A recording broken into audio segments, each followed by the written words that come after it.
Halo semuanya, selamat datang lagi. Hari ini kita bakal bahas sesuatu yang kayaknya relevan banget buat kita semua.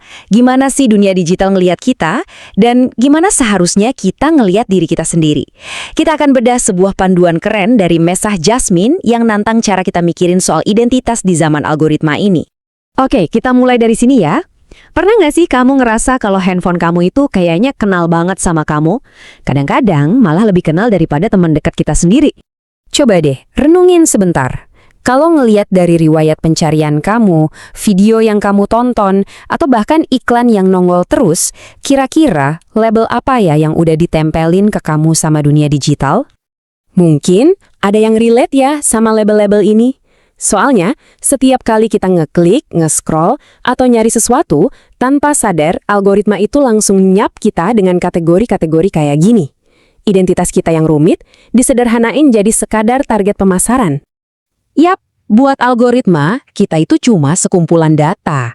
Titik-titik data yang bisa dikelompokkan terus dijual. Nah, yang menarik, atau mungkin serem ya, pelabelan yang terus-terusan ini bisa banget ngebentuk cara kita mandang diri sendiri. Dan inilah yang jadi inti dari pembahasan kita. Oke, kita lanjut ya. Gimana semua ini akhirnya ngebangun sebuah konflik utama di dalam diri kita.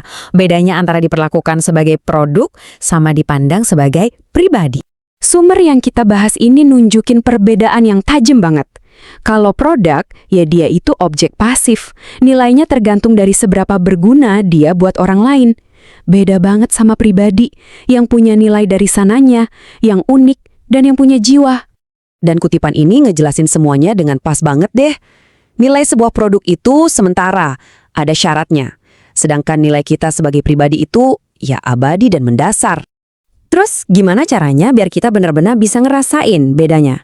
Nah, sumber kita ini punya semacam eksperimen pikiran yang keren banget buat dicoba. Yuk, kita coba luangkan waktu sebentar buat ini.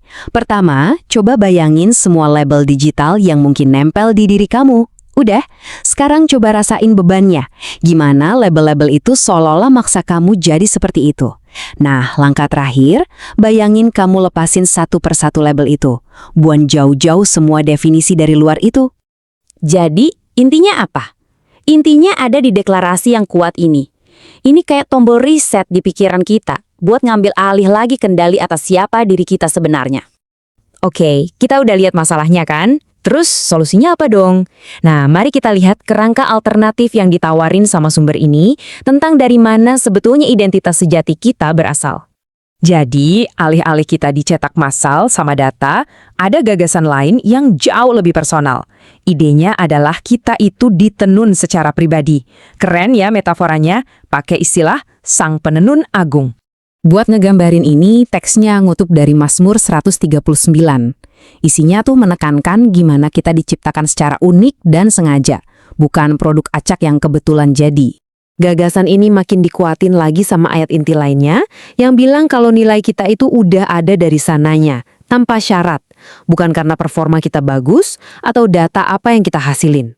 Terus, apa yang bisa kita lakuin dengan semua info ini? Nah, sumber ini ngasih 3 langkah simple yang disebut identity reboot buat nerapin semua gagasan ini di kehidupan sehari-hari. Dan enaknya kita nggak cuma dikasih teori loh, ada langkah-langkah nyata yang bisa kita lakuin. Pertama, log out. Beneran deh, kasih napas buat pikiran kita dari semua penilaian digital yang nggak ada habisnya. Kedua, coba tulis ulang narasi tentang dirimu. Definisikan siapa kamu berdasarkan nilai intrinsik tadi, bukan data eksternal. Terakhir, yang paling penting, ucapin di depan cermin. Ucapin dengan lantang, aku bukan produk. Biar itu meresap, biar jadi keyakinan.